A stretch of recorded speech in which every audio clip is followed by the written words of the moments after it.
Bismillahirrahmanirrahim. Assalamualaikum warahmatullahi wabarakatuh.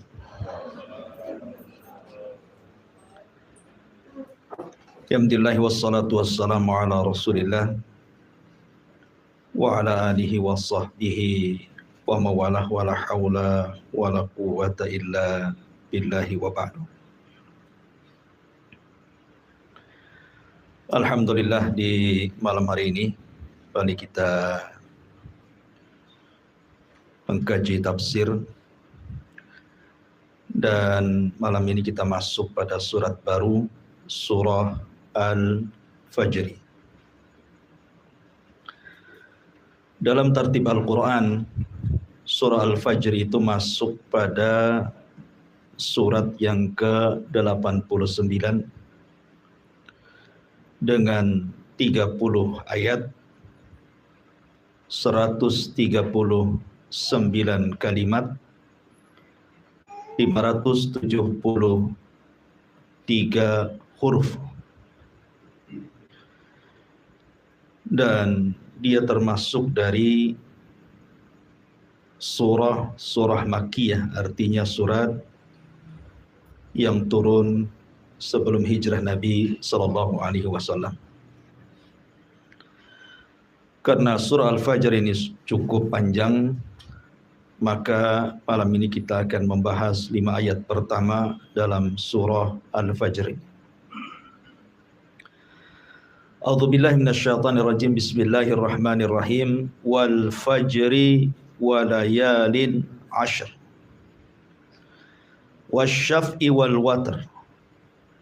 Wal laili idza yasr. Hal fi dzalika qasamul lidhi hijr. Wal fajri, demi waktu fajar. Walayalin 'ashri, demi malam yang 10. Wasyaf'i wal watri, demi yang genap dan yang ganjil. Walaili idza yasri, demi malam apabila berlalu. Hal fi dzalika qasamul lidhi hijr. Apakah pada yang demikian itu terdapat sumpah yang dapat dicerna orang-orang yang berakal. Ma'asyiral muslimin yang dimuliakan Allah Subhanahu wa taala. Di dalam ayat ini Allah Subhanahu wa taala bersumpah dengan waktu fajar. Sekali lagi saya ulang-ulang, kaidah sumpah dalam Al-Quran, apabila Allah Subhanahu wa taala bersumpah dengan makhluk, berarti makhluk itu punya keistimewaan di hadapan Allah. Dan paling banyak dalam Al-Quran itu Allah bersumpah dengan waktu, karena waktu inilah yang akan ditanya. Nabi SAW bersabda, la tazulu qadama abdin hatta yus'al an arba'. Tidak akan bergeser kaki anak Adam sampai ditanya 4 perkara. Semua bicara waktu. Pertama, an umrihi fima abna, tentang umurnya, kemana dia habiskan. Yang kedua, wa an syababihi fima abla, tentang masa mudanya, kemana dia lampiaskan. Ketiga, an ilmihi fima amila fi, tentang ilmunya, sudahkah ia amalkan. Dan mencari ilmu butuh waktu, mengamalkannya juga butuh waktu. Wa an malihi min aina iktasabahu wa fima anfaqahu, tentang hartanya dari mana dan kemana dia belanjakan. Mencari harta juga butuh waktu. Artinya bahwa waktu ini akan ditanya. Makanya dalam Al-Quran paling banyak Allah bersumpah dengan waktu. Wadduha, demi waktu duha. Wal asri, demi waktu asar. Di sini wal fajri, demi waktu fajar. Ma'asyiral muslimin yang dimuliakan Allah Azza wa Jalla, mungkin saya akan sedikit panjang lebar bicara tentang waktu fajar, karena banyak rahasia di waktu fajar ini, walaupun sebagiannya sering saya jelaskan. Kenapa Allah Subhanahu wa taala sampai bersumpah dengan waktu fajar? setiap umat itu punya permulaan hari. Dan permulaan hari bagi umat Islam itu waktu fajarnya. Disinilah Allah Subhanahu wa ta'ala pertama kali menurunkan wahyu kepada Rasul di Gua Hira. Kapan? Di waktu fajar. Artinya di waktu inilah Al-Quran pertama kali turun ke dada Rasul. Di waktu ini pula Jibril turun menemui Rasul. Dan di waktu ini pula permulaan kebenaran muncul di tengah-tengah kegelapan jahiliyah. Makanya waktu fajar, waktu yang luar biasa. Di waktu fajar ini pula sejarah bermula masuk Islamnya kalangan jin. Ketika Allah Subhanahu wa ta'ala berfirman, wa id sarafna ilaika nafaran minal jinni yastami'unal qur'ana. Ingatlah ketika kami palingkan kepadamu wahai Muhammad sekelompok dari kalangan jin yang mendengar Al-Quran. Dan dalam surah jin, Qul uhiya ilayya annahu istama'a nafarun minal jinni faqalu inna sami'na qur'anan ajaba. Dan telah diwahyukan kepadaku bahwa sekelompok jin itu mereka mendengar Al-Quran dan mereka mengatakan dengan Al-Quran itu amanna bih, kami beriman. Artinya sejarah kaum jin yang beriman kepada Nabi SAW dan Islam itu dimulai waktu fajar.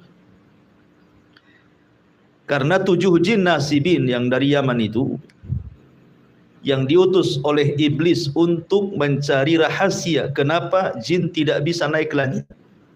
Karena ketika itu difungsikan bintang-bintang untuk melempar syaitan.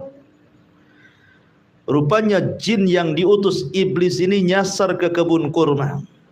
Dalam riwayat ke pasar ukat.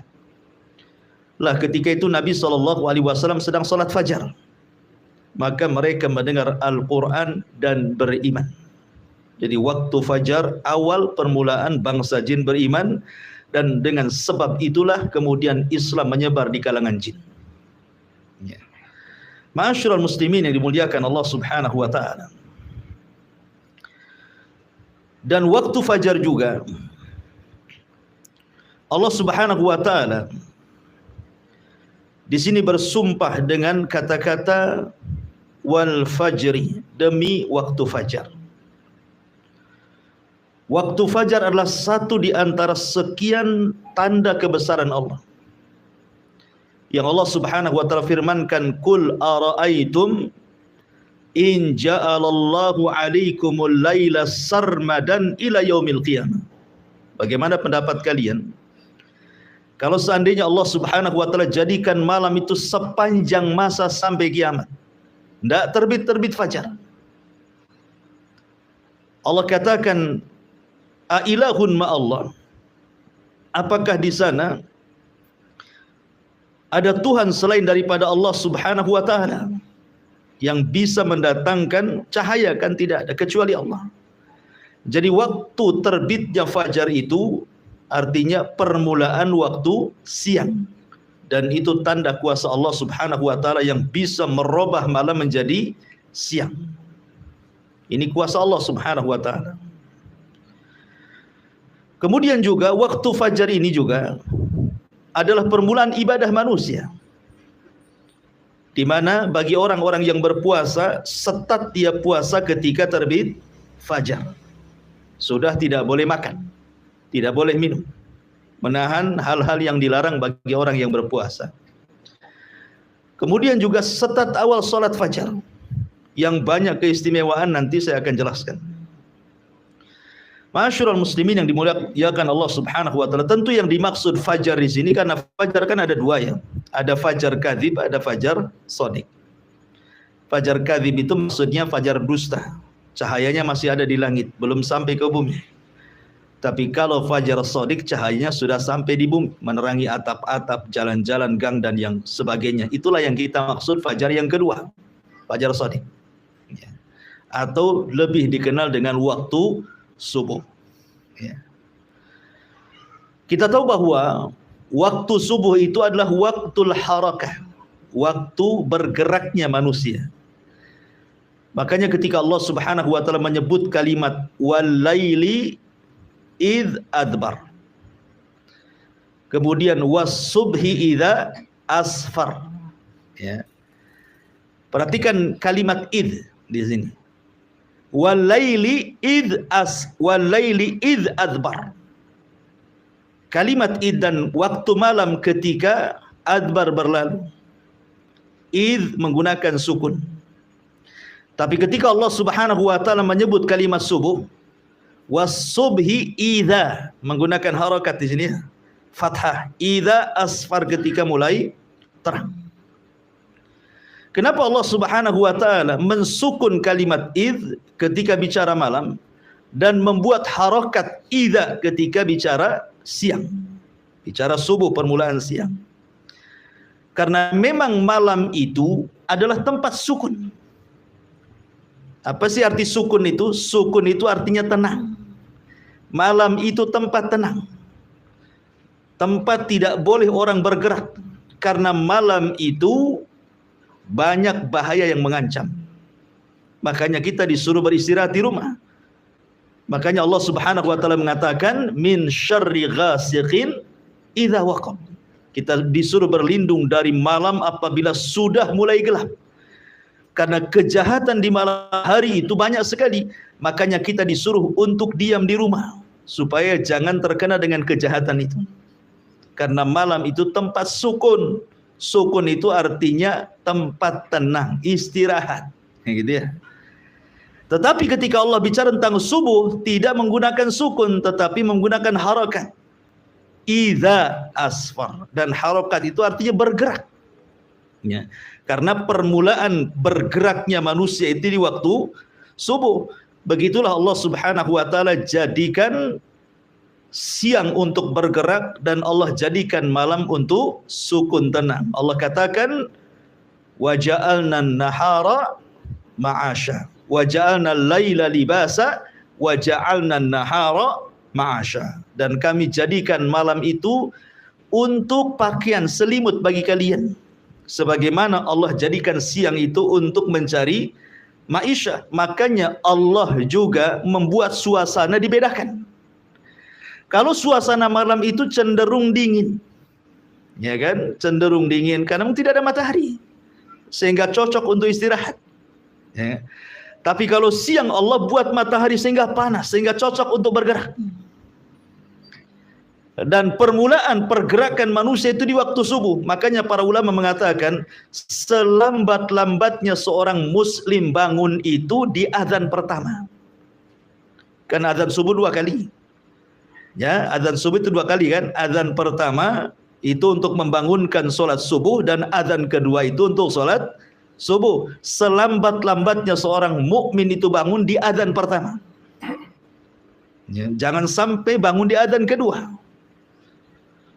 Karena Nabi SAW di azan pertama menghentikan para qiyamul lail dan mengatakan beristirahatlah kalian dan bangunlah bagi orang-orang yang tidur, kata Rasul. Jadi Rasul memerintahkan orang yang qiyamul lail stop di azan pertama, disuruh istirahat karena lelah dia sudah beribadah. Tetapi bagi orang-orang yang tertidur disuruh bangun. Ya, makanya azan pertama itu sudah bangun seorang mukmin untuk persiapan sholat subuh, itu maksudnya. Ma'asyiral muslimin yang dimuliakan Allah Azza wa Jalla, dalam hadis Bukhari riwayat Abdullah ibn Abbas radhiyallahu anhuma, Nabi SAW mengatakan nusirtu bis saba wa uhlikatil adu bid-dabur. Kata Nabi SAW, aku ditolong dengan angin subuh dan kaum Ad dihancurkan dengan dabur angin sore. Di sini menunjukkan bahwa terkadang angin itu ada angin yang membawa rahmat, ada angin yang membawa azab. Kapan angin itu membawa rahmat? Ketika di waktu subuh. Itu angin membawa rahmat yang disebut dengan angin sobah. Syurul muslimin yang dimuliakan Allah Subhanahu wa taala. Lah, waktu subuh ini sampai-sampai Nabi SAW kenapa apabila menyerang sebuah kaum, dalam sebuah hadis yang dikeluarkan Imam Bukhari, Nabi SAW itu tidak pernah menyerang musuh di waktu siang, tidak pernah menyerang musuh di waktu sore, tidak pun menyerang musuh di waktu malam. Nabi kalau menyerang musuh itu menunggu waktu subuh. Ya, menunggu waktu subuh.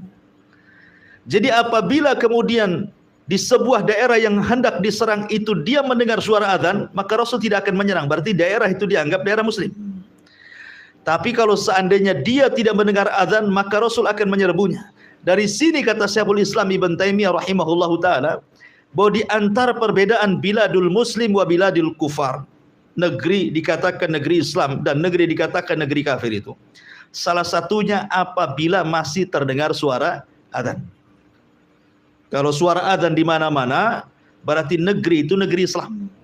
Walaupun mungkin di undang-undang negara itu tidak 100% mengamalkan undang-undang Islam, tetapi di negeri itu bebas suara azan itu mantul dari satu tempat ke tempat yang lainnya, berarti negeri itu negeri Islam.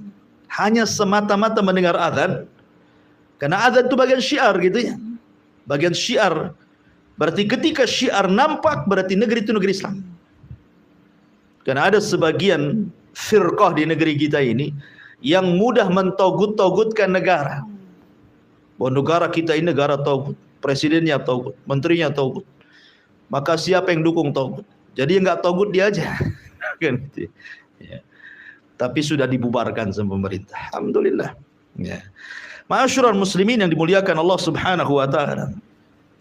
Lah, Nabi SAW kalau tidak mendengar suara azan, maka Rasul menyerbu. Makanya dalam surah Al-Adiyat, apa kata Allah Subhanahu wa taala? Fal mughirati subha. Ketika Nabi SAW dihabar khawakan oleh orang-orang munafik, ketika mengirim pasukan Ali dan beberapa orang, kemudian ada kabar bahwa pasukan itu mati, kudanya dirampas dan yang lain sebagainya, Allah turunkan surah Al-Adiyat. Salah satu lafadznya dalam surah Al-Adiyat itu fal mughirati subha, bahwa Ali dan pasukannya itu sedang menyerbu musuh di waktu subuh. Ya, jadi para sahabat mengikuti sunnah Nabi SAW menyerbu di waktu subuh, karena disitulah ada angin kemenangan yang disebut dengan angin soba, yang diteliti oleh para ilmuwan kedokteran dan kesehatan bahwa angin itu membawa kesehatan yang luar biasa. Ya, angin itu membawa kesehatan yang luar biasa apabila seseorang terkena angin di pagi hari.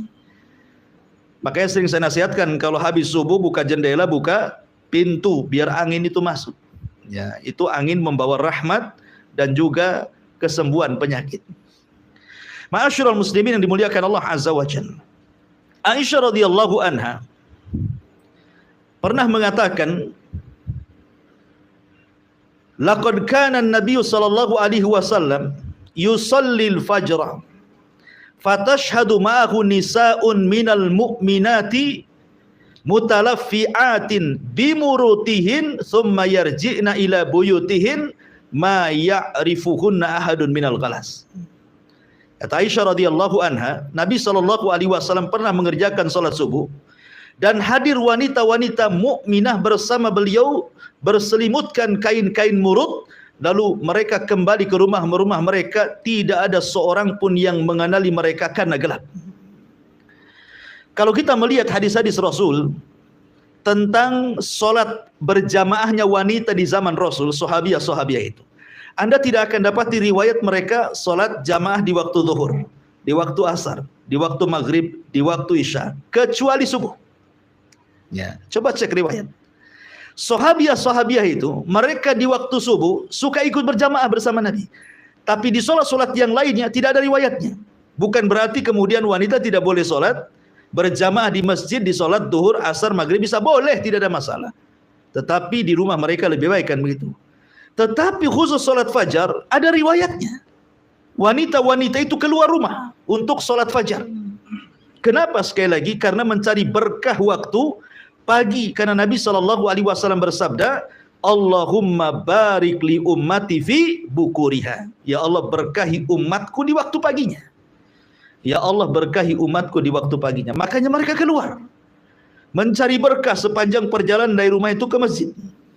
Ya, makanya rugi kalau seandainya orang-orang yang tidak keluar ke masjid dalam melaksanakan sholat fajar. Itu waktu berkah. Ada angin soba di situ. Kemudian di sini juga ada faedah bahwa lihat bagaimana wanita-wanita ini keluar, mereka mengenakan dan menutup jilbab-jilbab mereka. Padahal gelap. Gelap saja mereka pakai jilbab, artinya menutup aurat, apalagi terang gitu ya. Menunjukkan bahwa para sahabiah Nabi SAW teramat sangat malu kepada diri mereka. Gelap-gelap pun mereka pakai menutup aurat semuanya. Apalagi tidak gelap gitu ya. Ya, sekarang terbalik gitu. Gelap makin dibuka, terang pula ditutup. Ya. Ma'asyiral muslimin yang dimuliakan Allah Azza wa Jalla. Ini secara umum keutamaan waktu fajar. Ya. Kemudian juga waktu fajar ini kalau kita melihat sejarah, Fir'aun itu dihancurkan di waktu fajar. Di tanggal 10 Muharram di waktu fajar, Fir'aun itu ditenggelamkan. Ditenggelamkan oleh Allah Subhanahu wa taala, disaksikan oleh Musa dan Bani Israel. Makanya ketika Musa melihat Fir'aun ditenggelamkan di waktu fajar, dia berpuasa sebagai bentuk syukurnya. Makanya ketika Rasul kemudian hijrah dari Mekah ke Madinah, melihat orang-orang Yahudi sedang berpuasa di tanggal 1 Muharram, di tanggal 10 Muharram itu, kata Rasul, "Ini puasa apa kalian?"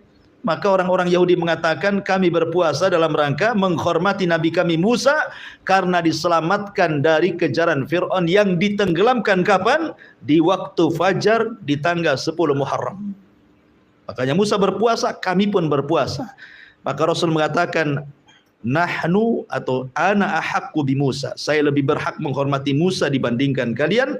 Maka Rasul pun kemudian berpuasa tanggal 10 Muharram dan memerintahkan sahabatnya untuk berpuasa, dan inilah puasa wajib pertama dalam Islam sebelum ada puasa Ramadan. Tanggal 10 Muharram, ya kan?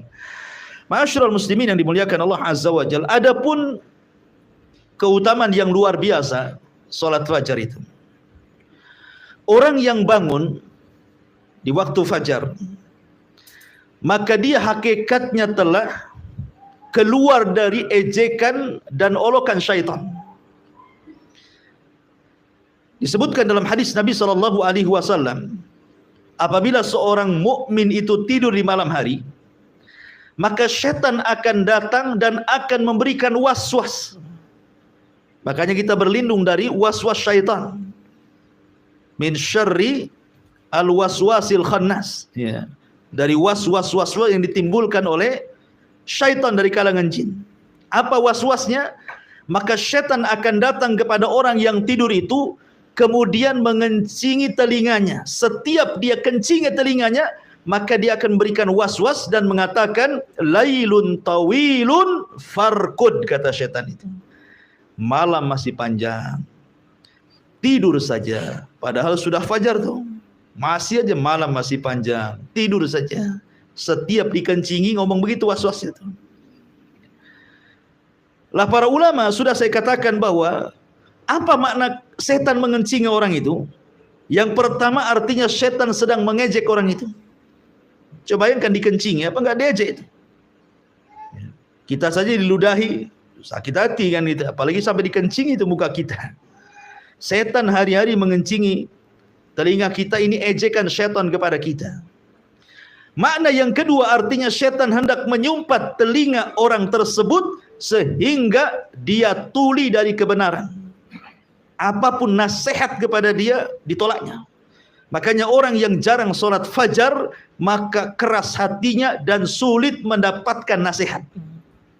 Karena sudah tuli itu, sudah dikencingi hari-hari oleh setan, sehingga peka telinganya, nggak mau nerima kebaikan. Makna yang ketiga, hakikat artinya setan betul-betul mengencingi telinganya. Maka orang yang bangun di waktu fajar, pertama dia berzikir setelah bangun, maka hilang satu ikatan, ya. Kemudian dia pun berwudu, maka hilang dua ikatan. Kemudian dia pun sholat fajar, maka hilang tiga ikatan. Dalam hadis Nabi SAW mengatakan, selain setan mengencingi orang yang tidur, setan pun mengikat tengkuk setiap orang yang tidur. Lah tengku inilah ketika diikat, sengaja diikat supaya susah bangun. Supaya lewat subuh gitu, maksudnya diikat tengkunya itu. Terkadang dimimpikan oleh syaitan supaya orang ini tidak bangun. Makanya ketika dia terbangun hilang satu ikatan. Ketika dia berwudu hilang dua ikatan. Ketika dia sholat hilang tiga ikatan. Kata Nabi SAW, maka orang ini akan menjadi tayyibun nafsi, nasyatan. Maka dia akan semangat hidupnya, tahu jalan hidupnya, dan hatinya akan bersih, tidak ada kedengkian. Tetapi kalau dia tidak bangun, maka sebaliknya kata Nabi SAW, wa illa khabithun nafsi kaslan, dia menjadi pemalas dan juga hatinya dikotori dengan hasad dan kedengkian. Bahkan sebagian para ulama mengatakan khabithun nafsi artinya akan banyak masalah-masalah yang menimpa tanpa tahu apa sebabnya. Jadi orang yang tidak pernah sholat subuh itu akan banyak masalah itu. Ya. Ma'asyiral muslimin yang dimuliakan Allah Azza wa Jalla. Adapun tentang khususnya sendiri, ya, bahwa waktu fajar itu ada solat fajar. Solat fajar ini juga banyak keistimewaan, luar biasa. Di mana Allah Subhanahu wa taala akan berikan cahaya di wajahnya. Tidak mesti harus hitam jidatnya, tidak. Ya, tetap Allah Subhanahu wa taala berikan cahaya bukan hanya di dunia saja, tapi juga di akhirat. Kan Nabi SAW mengatakan, basyaril masyaina fi dzulumatil laili bin nuri tama yaumal qiyamah. Kabar gembirakan kepada orang-orang yang berjalan di malam hari, maksudnya untuk melaksanakan fajar, bahwa dia akan mendapatkan cahaya yang sempurna pada hari kiamat. Dan itu yang kita inginkan. Karena ketika orang itu meniti titian Shiratal Mustaqim, yang paling dihajatkan itu cahaya. Ya, itulah yang paling dihajatkan ketika meniti Shiratal Mustaqim. Orang yang sholat fajar, dia akan diberikan cahaya sempurna, sehingga dia bisa menyeberangi titian dengan sempurna. Kemudian juga tidak ada pahala yang dilipat gandakan dalam solat kecuali solat fajar dan asar. Itu dilipat gandakan tuh pahalanya, fajar dan juga asar. Kenapa demikian? Karena malaikat-malaikat yang mencatat kebaikan di malam hari dan malaikat-malaikat yang mencatat kebaikan di siang hari itu perjumpaannya itu di solat fajar. Jumpanya itu di solat fajar. Jadi solat malaikat malam naik, malaikat siang turun. Lah itu jumpanya ketika manusia sedang solat fajar. Makanya Nabi SAW mengatakan ketika Allah Subhanahu wa taala bertanya kepada para malaikat yang mencatat kebaikan di malam dan siang itu, ma taraktum ibadi, sedang apa kau tinggalkan hamba-hambaku? Maka kemudian malaikat-malaikat siang dan malam mengatakan, atainahum wa hum yusallun wa taraknahum wa hum yusallun. Kami datang mereka sedang solat, kami tinggalkan mereka sedang solat. Artinya solat fajar dicatat oleh malaikat malam plus dicatat oleh malaikat siang, didobelkan pahalanya. Apalagi kemudian di antara sebab orang itu mudah masuk surga adalah orang yang menjaga solat fajar. Kata Rasulullah SAW, man hafadha ala baradaini dakhalal jannah. Siapa yang menjaga dua solat maka dijamin masuk surga. Maksudnya kata para ulama, baradaini di sini salatul fajri wa salatul asri. Salat fajar dan salat asar. Ya, jadi salat fajar salah satunya adalah penjamin orang masuk surga. Bahkan lebih daripada itu, kata Nabi SAW, man shallal fajri fi jama'atin thumma qa'ada yadhkurullaha hatta tatlu asy-syamsu thumma shalla rak'ataini kanat ka ajri hajjatin wa umratin tamman. Barang siapa yang sholat fajar berjamaah, tentu di masjid, kemudian dia setelah itu berduduk mengingat Allah Subhanahu wa taala sampai terbit matahari, kemudian dia sholat 2 rakaat syuruk, apa pahalanya? Seperti haji dan umrah secara sempurna. Dan itu tidak didapati dalam sholat-sholat yang lainnya. Mendapatkan ibadah haji dan umrah loh, tanpa harus pergi ke Mekah sana, itu kan luar biasa. Hanya duduk setelah sholat fajar sampai terbit matahari, itu pahalanya sudah luar biasa. Bahkan lebih daripada itu, orang yang sholat fajar, maka dia akan mendapatkan perlindungan sampai waktu sore hari. Fi dhimmatillah. Kata Nabi SAW, Man shalla subha fahuwa fi dhimmatillah. Barang siapa yang salat subuh, bahkan satu hari itu dia mendapatkan jaminan perlindungan Allah. Artinya kalau dia sholat subuh, betul-betul sholat subuh, berarti tidak perlu takut dalam siang itu. Tidak perlu takut dari orang yang hasad apabila hasad. Tidak perlu orang takut apabila orang sedang menyihir apabila dia menyihir. Tidak perlu orang takut apabila orang sedang dengki, sedang menzalimi, dan begitu seterusnya. Karena orang ini mendapatkan naungan dan perlindungan Allah. Kalau dia betul-betul melaksanakan sholat subuh. Ini jaminan loh dari Nabi SAW.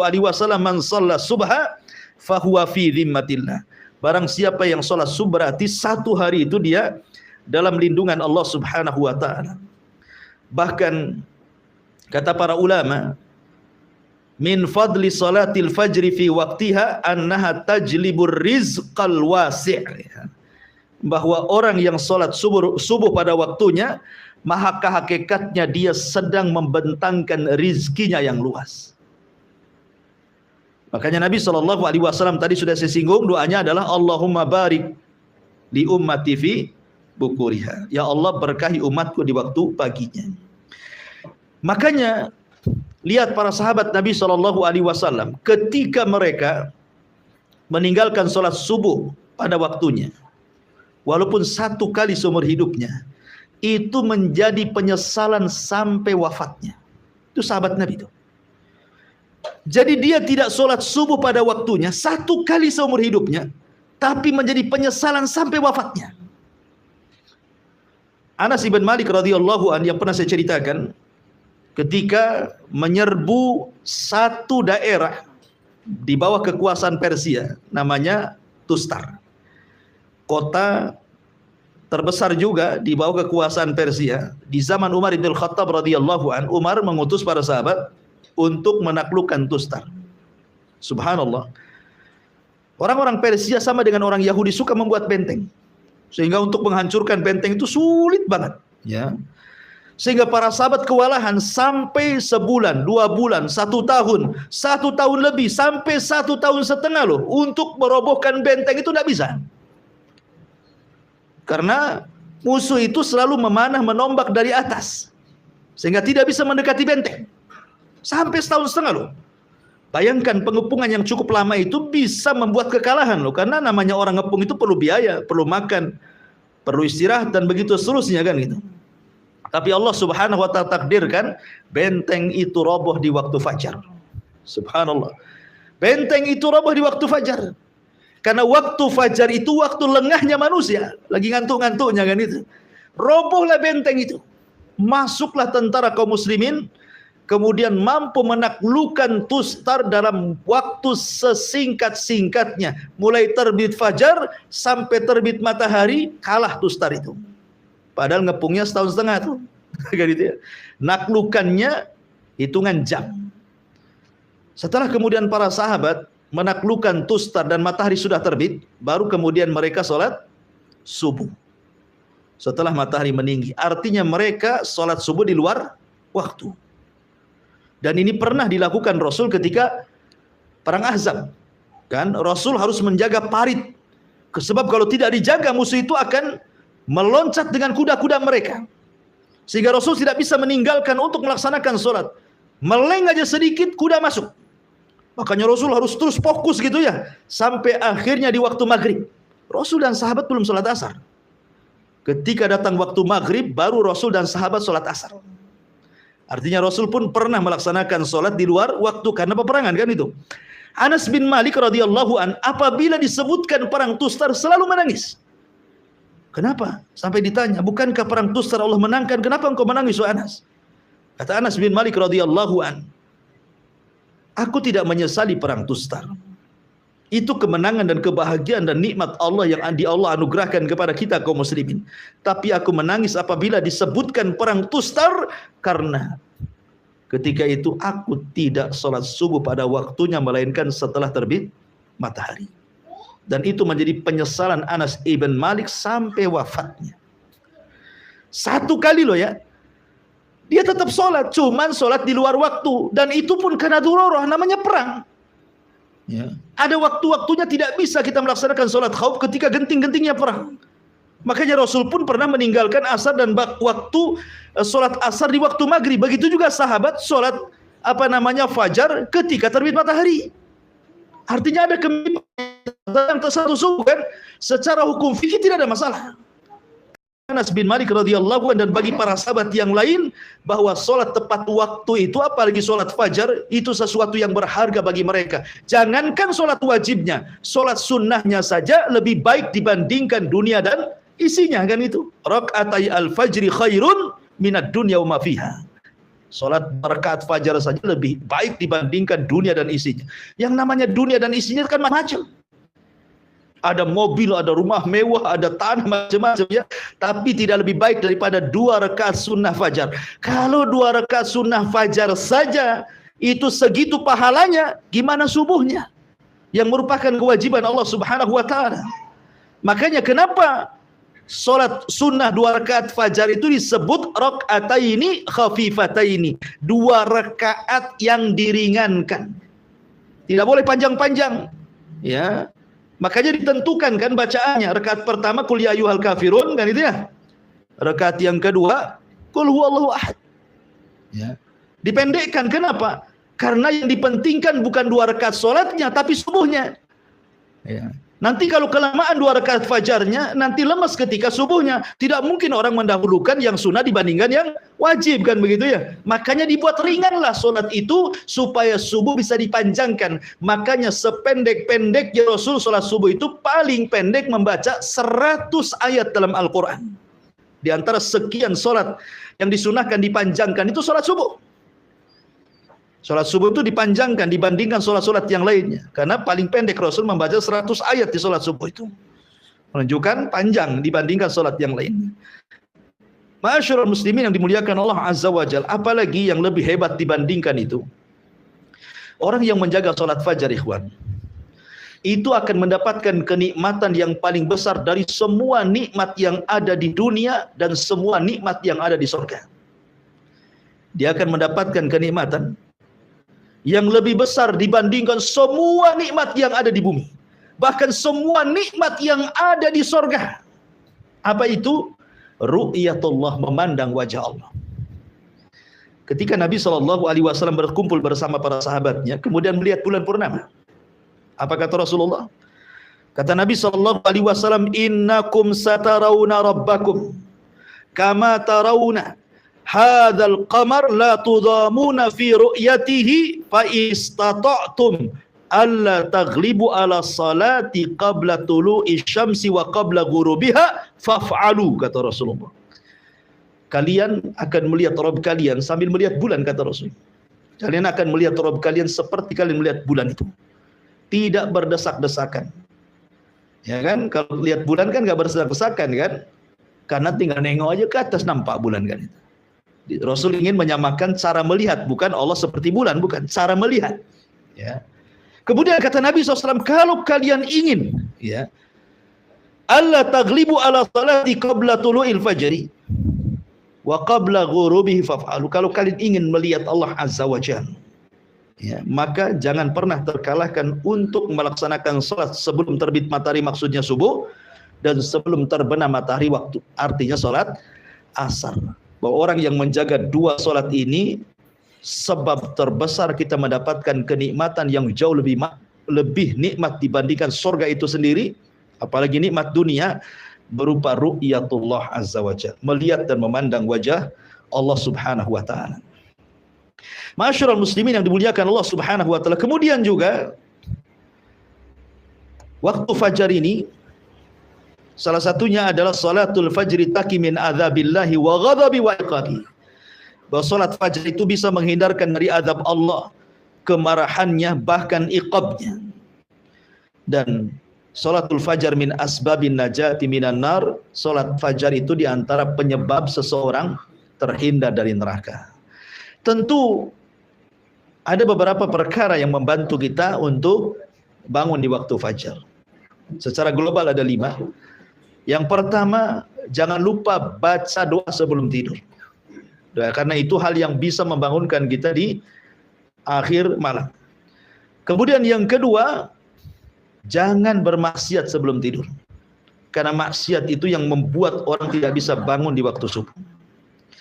Kemudian yang ketiga, berusaha untuk membayangkan keistimewaan solat fajar. Yang sudah saya jelaskan, bahwa kalau bangun di solat fajar itu waktu yang sangat istimewa. Orang kalau sudah tahu keutamaannya pasti ingin mengejarnya. Maka rasakan keutamaan solat fajar supaya mudah bangun. Kemudian yang keempat, al-hirsu ala nafsi sifatil munafiqin ala nafsi. Berusaha kalau saya tidak bangun subuh berarti ada sifat munafik dalam dada saya. Saya tidak hendak jadi munafik. Maka dia akan berusaha untuk bangun. Kemudian yang terakhir tentu kita bisa minta tolong kepada, kalau yang sudah punya istri atau pasangan, atau kita bisa minta tolong pada handphone gitu ya, dibuat alarm gitu ya, supaya mudah bangun. Makanya di sini karena sedemikian rupa pahala ibadah di waktu fajar ini, dan waktu fajar sendiri adalah waktu yang sangat istimewa, makanya Allah Subhanahu wa taala bersumpah wal fajri, demi waktu fajar. Ini yang pertama. Kemudian Allah mengatakan walayalin ashri. Layalin ashri. Ada 4 penafsiran. Layalin ashri, malam yang 10 itu apa saja? Yang pertama, malam yang 10 itu artinya menurut saya Imam Ibnu Utsaimin rahimahullahu taala, dan ini yang dikuatkan pendapatnya oleh beliau, maksudnya malam 10 di sini artinya 10 malam akhir Ramadan. Tanggal 20 Ramadan sampai selesai disebut Ashrul Awakhir, malam-malam akhir Ramadan. 10 awal Ramadan. Kenapa Allah Subhanahu wa taala jadikan sumpah? Karena di 10 malam akhir Ramadan terdapat malam terbaik dalam setahun yang disebut dengan Lailatul Qadar. Makanya dijadikan sumpah walayalin ashri. Ini satu pendapat. Pendapat yang kedua, maksudnya layalin ashri di sini artinya 10 awal bulan Dzulhijjah. Diitlakkan malam mencakup siang.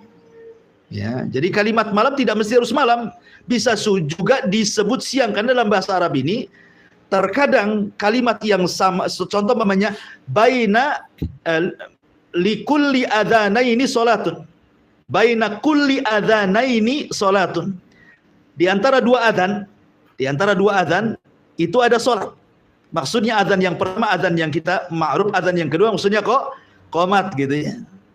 Jadi apabila disebut malam itu juga mencakup siang.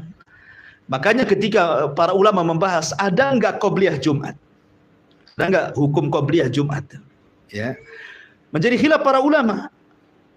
Ada yang mengatakan ada qobliyah Jumat. Berdalil dengan setiap dua adzan itu ada salat di situ. Maksudnya adzan dan qomat. Mereka berdalil dengan dalil ini. Tetapi bukan qobliyah yang dimaksud para ulama. Jadi yang membolehkan qobliyah Jumat itu bukan artinya salat rawatib, bukan. Bukan salat rawatib kayak ba'diyah qobliyah, bukan. Maksudnya hadis di antara dua adzan itu salat, maksudnya salat nafilah. Salat sunnah, gitu maksudnya ya. Jadi antum boleh salat di antara dua adzan, ya. Kalau mamanya untuk menghindari fitnah kan gitu. Kita di mana? Kadang-kadang kalau kita duduk terfitnah pula kan. Jadi kita melaksanakan sholat sebelum Jumat itu bukan rawatib, ingat ya, bukan rawatib, tetapi sholat sunnah. Dalilnya ini di antara dua adzan itu ada sholat maksudnya ya. Dan adzan pertama, adzan itu ya adzan yang kedua itu maksudnya qomat. Ya, ini bagi berpendapat bolehnya sholat sebelum Jumat, tetapi bukan rawatib niatnya. Ini yang kita katakan, kalau mereka mengatakan qobliyah, kita katakan tidak ada qobliyah sebelum Jumat. Tidak ada. Ya, tidak ada hadisnya. Adapun hadis ini bukan bicara qobliyah, bicara tentang sholat nafilah, sholat sunnah. Karena keumuman hadis di antara dua adzan itu ada sholat di situ. Ya, kalaupun kita sholat sebelum Jumat, bukan qobliyah, sekali lagi bukan qobliyah ya, tapi itu nafilah, mengambil keumuman hadis ini, maksudnya begitu. Ataupun sholat mutlak, nah, mulai datang ke masjid antum sholat 2 rakaat salam tanpa dibatasi. Itu yang disunahkan di sholat Jumat gitu ya. Balik bahwa malam itu juga terkadang diitlakkan adanya siang. Makanya para ulama ada yang mentafsirkan bahwa 10 malam di sini artinya 10 awal bulan Dzulhijjah. dan itulah siang terbaik dalam setahun. Kalau malam terbaik dalam setahun 10 akhir Ramadan, kalau siang terbaik dalam setahun 10 awal bulan Dzulhijjah. Karena di situ tergabung banyak amalan. Ada kurban, gitu ya. Ada haji di situ. Ya, kemudian amalan yang beramal di 10 awal bulan Dzulhijjah itu sebanding dengan orang yang mati syahid dalam hadisnya kan.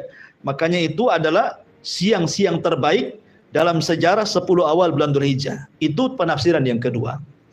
Penafsiran yang ketiga, layalin ashri itu artinya 10 akhir dari puasanya Nabi Musa. Nabi Musa alaihi salatu wassalam awalnya dia berpuasa berapa hari? 30 hari. Salasina lailan. Jadi ingat, syariat dulu dengan syariat sekarang beda ya. Kalau Musa itu puasa malam. Kalau syariat Nabi Musa itu puasa di malam hari. Tapi kalau syariatnya kita puasa di siang hari. Dan puasa di siang hari jauh lebih afdal dibandingkan puasa di malam hari. Jadi malam itu untuk mereka, siang untuk kita. Nabi Musa alaihi salatu wassalam puasa di malam hari sampai 30 hari. Ketika di hari 30, karena dia akan berdialog dengan Allah Azza wa Jal, maka dia mengambil siwak untuk menyiwak giginya karena takut bau, membatalkan puasanya. Tapi Allah Subhanahu wa taala kemudian datang dan mengatakan kepada Musa, jangan kau batalkan puasamu. Jangan kau batalkan puasamu karena bau mulutnya orang yang berpuasa jauh lebih wangi di sisi Allah dibandingkan minyak kasturi. Maka Allah katakan tambah 10 hari lagi. Makanya Allah mengatakan wa atmamnaha bi ashrin wa tamma miqatu rabbih arba'ina lailan. Maka Musa pun menyempurnakan 10 hari lagi sehingga sempurnalah dari 30 menjadi 40 malam. Disitulah turun Taurat. Jadi 10 malam di sini artinya 10 malam akhir daripada puasanya Nabi Musa. Ya. Akhir daripada puasanya Nabi Musa. Ini penafsiran yang ketiga. Penafsiran yang terakhir adalah yang dimaksud layalin ashri di sini adalah 10 awal bulan Muharram. 10 awal bulan Muharram itu masuk pada penafsiran walayalin ashri. Walaupun sekali lagi pendapat Syekh Utsaimin rahimahullah taala cenderung kepada lail di sini artinya 10 akhir bulan Ramadan. Ini ayat yang kedua. Wal fajri walayalin ashri. Kemudian Allah mengatakan wasyaf'i wal watr. Wasyaf'i wal watr, demi yang genap dan yang ganjil. Apa maksudnya demi yang genap dan yang ganjil ini? Ada yang mengatakan maksudnya yang ganjil itu Allah. Allah kan ahad satu. Adapun yang genap itu adalah makhluknya. Karena ketika Allah Subhanahu wa taala menciptakan makhluk pasti berpasang-pasangan. Ya kan?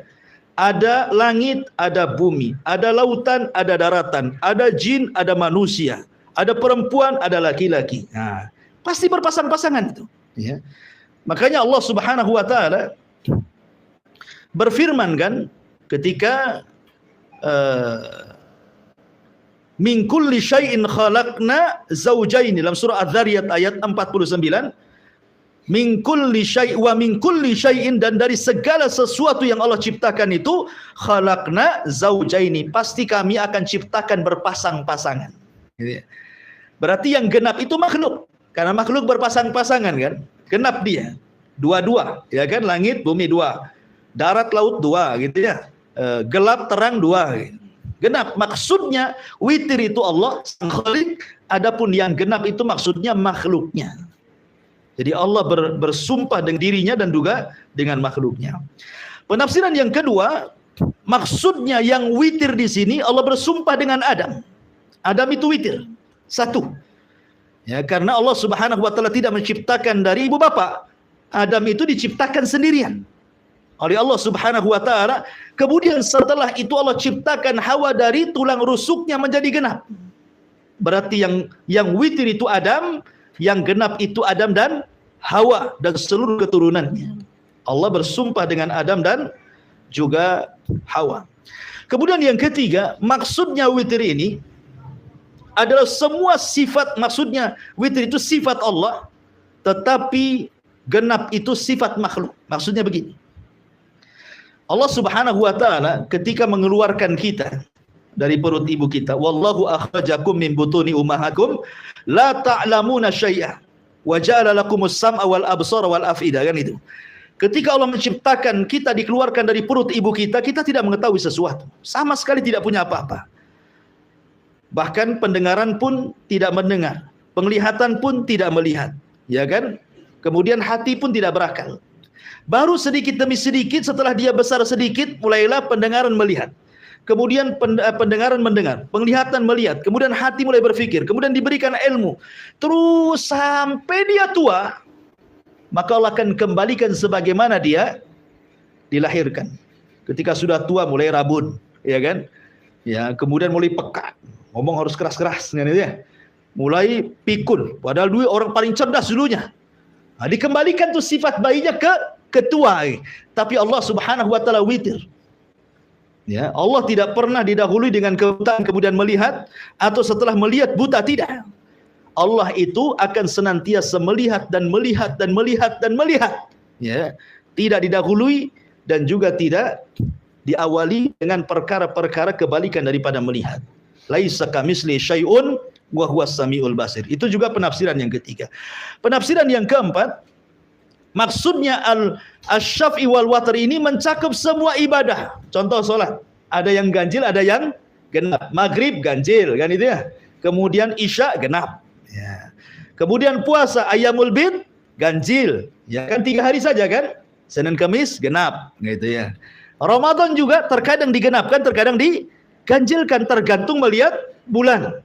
Ya, jadi semua ibadah itu mencakup ibadah. Namanya genap ganjil itu semua ibadah tercakup padanya kalimat asy-syaf'i wal watr. Ada juga yang mengatakan bahwa yang dimaksud asy-syaf'i wal watr itu 10 akhir Ramadan. Mulai tanggal 20 Ramadan sampai tanggal 30 atau 29, 1, 2, 3, 4, 5 sampai selesai akhir Ramadan, itu bisa mengandung genap ganjil. Ya. Terkadang yang genap itu ganjil, terkadang yang ganjil itu genap, gitu maksudnya. Makanya kenapa kita harus menghidupkan semua hari-hari malam di akhir Ramadan. Karena ada yang kita anggap hari ini genap, bagi orang lain dia ganjil. Ya, contoh ketika hadis Quraib, dia datang dari Syam menuju Madinah. Dia ke Syam itu awal Ramadan, pulang ke Madinah pertengahan Ramadan. Lah Quraib ini mengikuti ru'yahnya Muawiyah di Syam, sehingga dia puasa di hari Jumat. Ya. Ketika sampai di kota Madinah berjumpa dengan Ibnu Abbas, rupanya Madinah memulai puasa di hari Sabtu. Kemudian kata Quraib, tidak cukuplah Muawiyah melihat. Ya. Kenapa kau tidak ikut Muawiyah sana, gitu maksudnya ya. Kata Abdullah ibn Abbas, beginilah yang diperintahkan Rasul. Apabila tidak melihat bulan berarti digenapkan. Makanya kami puasanya Sabtu, mereka Jumat. Ketika kita anggap ini ganjil, di sana dianggap genap. Dan sebaliknya begitu. Ya. Jadi ada yang mentafsirkan juga seperti itu. Itulah wasyaf'i wal watr. Kemudian Allah mengatakan wal laili idza yasri, dan demi malam apabila telah berlalu.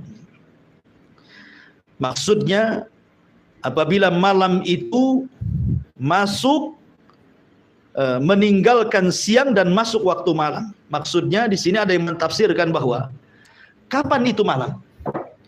Ada yang mengatakan malam itu dimulai dari waktu asar. Malam itu dimulai dari waktu asar. Ada juga yang berpendapat malam itu dimulai waktu maghrib.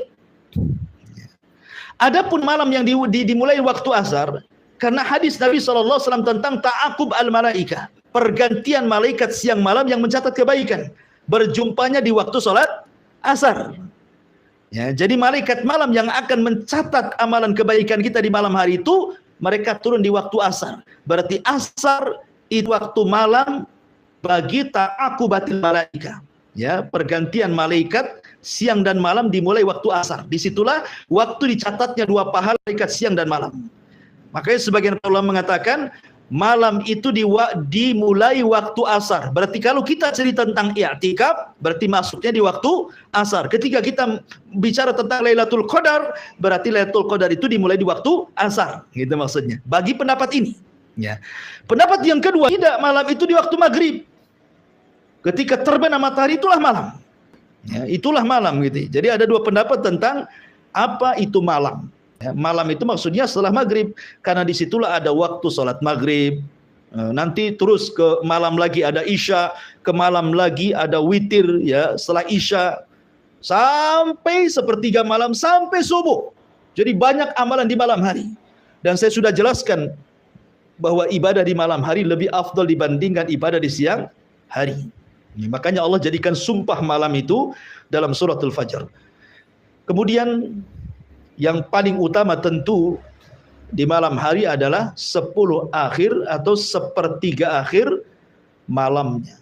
Kan malam itu kan ada permulaan, ada pertengahan, ada akhir.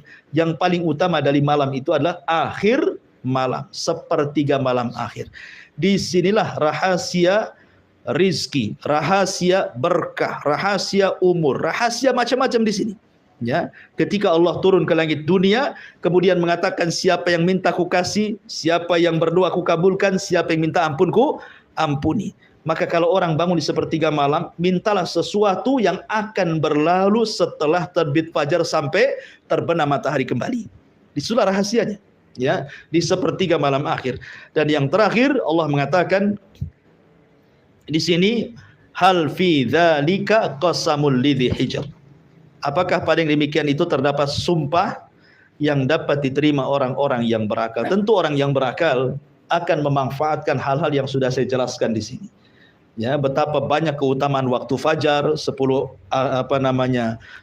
malam, ya kan? Kemudian asy-syaf'i wal watr dan ibadah-ibadah di malam hari. Tentu kalau dia berakal akan mengambil pelajaran dari itu semuanya. Kecuali orang yang tidak berakal tentu tidak akan mengambil dari sumpah-sumpah Allah yang 4 ini.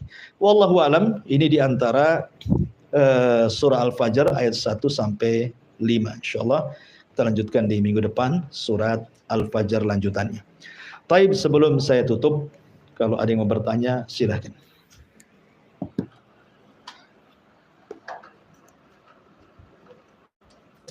Taib. Mengenai azan dan fajar dan waktu anak di Bandung, karena sering dengar masjid yang melakukan azan 2 kali. Jadi azan pertama itu ada bacaan suatu kali yang kedua enggak.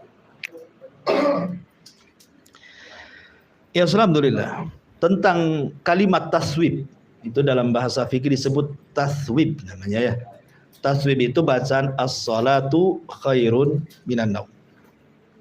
Dan bacaan taswib itu diajarkan Rasul kepada seorang sahabat namanya Abi Mahdhurah, salah satu muadzin Rasul yang bertugas adzan di Masjidil Haram setelah Fathu Mekah.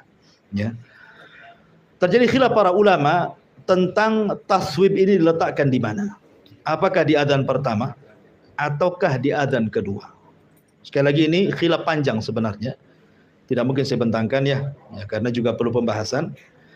Memang ada sebagian para ulama mengatakan taswib itu di adzan pertama. Di adzan pertama maksudnya sebelum adzan subuh. Ya.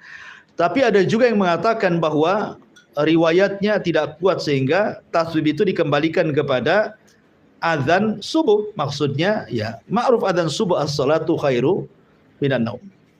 Ya, walaupun saya sendiri cenderung kepada pendapat adzan subuh as-salatu khairu minal. Tapi kalau seandainya ada di adzan pertama dia mengatakan as-salatu khairu minal, tidak ada masalah. Dan itu juga ada sebagian pendapat ulama seperti itu. Ini kalimat taswib namanya. Jadi ini perkaranya luas masalah fikih. Ya, bagi Anda yang mengatakan as-salatu khairu minal di adzan pertama silahkan, karena juga ada ulamanya yang berpendapat seperti itu. Bagi yang sholat subuh juga silahkan. Dan saya cenderung kepada sholat subuh. Wallahu a'lam.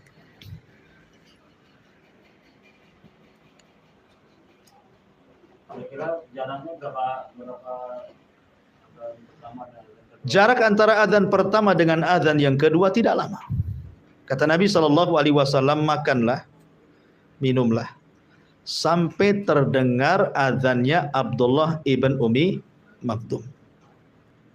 Ya, sampai Jadi selama Anda masih mendengar adzannya Abdullah ibn Maktum, masih dibolehkan makan minum sahur gitu maksudnya. Sampai terdengar adzan terbalik.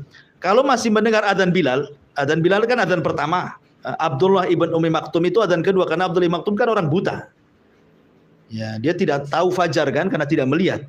Kecuali kalau Bilal menyuruh dia adzan baru adzan. Makanya Abdullah ibn Maktum itulah dia adzan subuh kalau Bilal adzan pertama. Kata Rasul, selama engkau masih mendengar adzan Bilal, boleh makan, boleh minum. Ya, sampai kau mendengar adzannya Abdullah ibn Maktum, maka tahan, karena itu sudah adzan subuh. Dan dalam hadis Zaid, ketika Nabi SAW ditanya soal jarak antara sahur dia dengan azan subuh berapa? Seperti membaca 50 ayat Al-Quran. Ya, mungkin boleh juga ini jadikan standar bahwa dari adzan pertama dengan adzan kedua itu ya sekitar bacaan 50 ayat dalam Al-Quran. Tidak lama, jangan lama-lama. Jam subuh, jam 3 adzan pertama ya tidur lagi. Itu kan gunanya untuk membangunkan sholat subuh. Jadi mendekati waktu subuh. Ya, kalau jam 3 itu ya untuk sholat malam namanya. Nanti 3 kali pula azan. Gitu ya. Tetapi ini namanya sunnah mahjurah, ya, sunnah yang banyak ditinggalkan. Bahkan hampir-hampir kaum muslimin tidak kenal adzan pertama sebelum subuh. Bahkan kalau kita di sini mungkin sebagian kita aneh kalau ada orang yang azan pertama sebelum subuh ini. Jadi kiranya orang yang azan itu ngelindur, bangun tidur ngelindur langsung ambil mic, kan itu ya. Padahal yang ngelindur itu, yang ngomong ngelindur itu, dia yang tidak paham bahwa itu diantara sunnah Nabi SAW. Taib, ini di YouTube ada pertanyaan dari Habibi Sidoarjo. Masya Allah, orang Sidoarjo nonton. Assalamualaikum Ustaz, saya ingin bertanya bagaimana dengan waktu hujan? Ustaz, apakah bisa mengundang bala atau rahmat Ustaz? Dan apakah ada ciri-cirinya Ustaz? Ya, bismillah, alhamdulillah. Hujan itu adalah rahmat, tetapi bisa menjadi bala. Sebagaimana ada seorang Arab Badui datang kepada Rasul sedang khutbah Jumat. Bayangkan Rasul sedang khutbah Jumat, namanya Badui. Tiba-tiba kemudian orang ini langsung ngomong, ya Rasulullah, ya desa kami hancur, paceklik, kepanjangan, tanah belah dan begitu seterusnya. Hewan kami kelaparan, kami pun kelaparan. Berdoalah kepada Allah untuk dihujani. Maka Nabi SAW langsung berdoa. Tiba-tiba turun hujan 1 minggu. Banjir gak karu-karuan. Tadi minta hujan jadi banjir hujannya. Karena gak berhenti-berhenti hujannya. Jadi banjir, bukannya bawa rahmat, bawa bala jadinya. Minggu depannya dia datang kepada Nabi SAW dan mendoakan, ya Rasulullah, hujan kegedean, kata, banjir desa kami itu. Tolonglah hentikan, berdoalah kepada Allah. Maka Rasul berdoa kepada Allah dan mengatakan, Allahumma Allahumma hawalaina wala alaina. Allahumma alal akam wal ajda'ilah, akhir hadis lah pokoknya. Lupa lafadznya. Ya Allah, pindahkan hujan itu, bahasanya. Pindahkan ke bukit-bukit, pindahkan ke gunung-gunung, ke tempat-tempat yang banyak pohonnya. Ya. Jadi ada doanya untuk memindahkan bala supaya hujan itu tidak menjadi azab dan menjadi rahmat. Ada doanya. Seperti Nabi SAW berdoa seperti itu. Allahumma hawalaina wala alaina. Ya Allah, jangan sampai hujan ini menjadikan azab kepada kami, jadikan rahmat kepada kami. Ya Allah, pindahkan hujan ini ke bukit-bukit, ke gunung-gunung gitu ya. Jadi ada, ya tidak semua, banyak kita lihat, kita saksikan saja kalau di Jakarta itu di YouTube atau di TV itu kan sampai banjir masuk ke rumah sampai 1 pusar. Ya, masih untung kalau tingkat rumahnya, kalau nggak tingkat yang ngungsi lah dia. Yang terkadang bisa menjadi bala, terkadang juga menjadi rahmat. Ya, rahmat dari Allah Subhanahu wa taala. Tapi hujan itu walaupun dicela, ya tetap saja hujan. Dia makhluk Allah Azza wa Jalla. Enggak peduli dengan celaan kita. Ya. Maka jangan pernah mencela hujan. Tetapi berdoalah kepada Allah agar hujan ini dipindahkan ke tempat lain. Jangan dicela. Ya. Karena dia makhluk Allah. Allah yang memerintahkan, seperti matahari. Kan ada orang yang mencela matahari. Ketika tidak ada hujan, matahari masih dicela, panas katanya. Kapan hujan? Sekali hujan, kapan panas? Matahari dicela, tetap saja dia begitu. Karena matahari itu terbit ke atas dasar perintah Allah. Ya. Maka kita tidak boleh mencela hujan, mencela matahari, mencela itu semua sama dengan mencela yang menciptakannya Allah Subhanahu wa taala. Wallahu a'lam. Iya. Tadi bilang kalau angin fajar itu angin sehat, angin sore angin tidak sehat. Nah, jadi kalau angin sore itu kalau dalam ilmu fisika itu musim kemarau dan musim selatan. Kalau memang setiap angin sore itu tidak sehat. Tidak, maksudnya ada angin-angin yang membawa azab sekali-kali, ada yang membawa rahmat. Angin soba itu kan angin yang bertolak dari arah timur ke barat. Ya kan? Angin pagi itu angin yang bertolak dari timur ke barat. Itu disebut soba, angin soba namanya. Itu memang ada nasnya. Ya, Nabi SAW memanfaatkan angin ini untuk peperangan dan selalu dimenangkan dalam perangnya. Ya. Dan memang secara ilmu kesehatan memang pagi segar, sehat. Orang olahraga pagi memang segar. Makanya para sahabat di zaman Rasul memang mereka sambil jalan dari rumah, pulang lagi sambil olahraga. Ya. Dan tidak diceritakan asar atau maghrib mereka keluar kan itu. Tapi apakah setiap angin sore itu adab? Tidak. Ya, tidak semua angin itu azab rahmat, tidak. Ya, tetapi kalau nasnya di angin pagi memang jelas, ya. Tapi kalau di angin sore ini kan Rasul menceritakan kaum Ad. Kaum Ad itu dihancurkan dengan angin dabur, angin sore ya. Apakah setiap angin sore itu penyakit? Tidak juga kan gitu ya. Kadang-kadang bawa rahmat, kadang-kadang bawa azab. Ya, tergantung kehendak Allah Subhanahu wa taala. Wallahu a'lam. Baik, saya kira cukup. Subhanakallah bihamdika asyhadu an la ilaha illa anta astaghfiruka wa atubu ilaik. Allahu ta'ala. Assalamualaikum warahmatullahi wabarakatuh.